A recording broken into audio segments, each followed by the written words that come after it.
अस्सलाम वालेकुम सामीन। 8 सफ़रुल मुज़फ़्फ़र की तारीख़ शुरू हो चुकी है, 5 सितंबर है। सोशल इंडिया न्यूज़ में आपका खैर मक़दम है।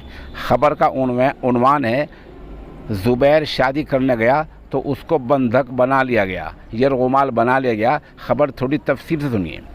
उत्तर प्रदेश के कासगंज इलाके के ज़ुबैर को फेसबुक दोस्ती महंगी पड़ी है। वो खुशफहमी में ख़ातून दोस्त से बांग्लादेश शादी के लिए पहुंचा तो वहां उसको बंधक बना लिया गया और एक कमरे में बंद कर दिया गया, क्योंकि जिस खातून के पास वो पहुंचा था उसने कहा कि तुम्हारी शादी मैं अपनी बड़ी बहन से करा दूंगी, अपने से शादी नहीं करूंगी। ज़ुबैर माना नहीं तो उसको बंद कर दिया गया। उसके वालिद किसी तरह बांग्लादेश पहुंचे और अपने बेटे को वहां की पुलिस की मदद से निकाल लाए। आज पुलिस ने अहले खाना के सपुर्द कर दिया है। बता दें कि भट्टा मालिक नसीम का बेटा ज़ुबैर बग़ैर बताए घर से निकल गया था। घर वालों ने गुमशुदगी की रिपोर्ट दर्ज कराई।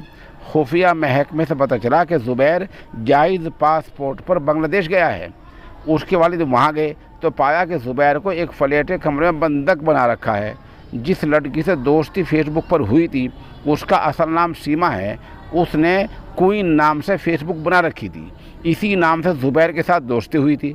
ज़ुबैर वहाँ गया तो उसकी शादी सीमा की बड़ी बहन रोमाना से करने को कहा गया, जिससे ज़ुबैर ने इनकार कर दिया। तब उसको बंधक बना लिया गया। मामले की जांच कर रहे सब इंस्पेक्टर घनश्याम सिंह ने आज ज़ुबैर के घर पहुंचकर उससे पूछताछ की है। बहरहाल आज ज़ुबैर अपने घर पहुंच गया है।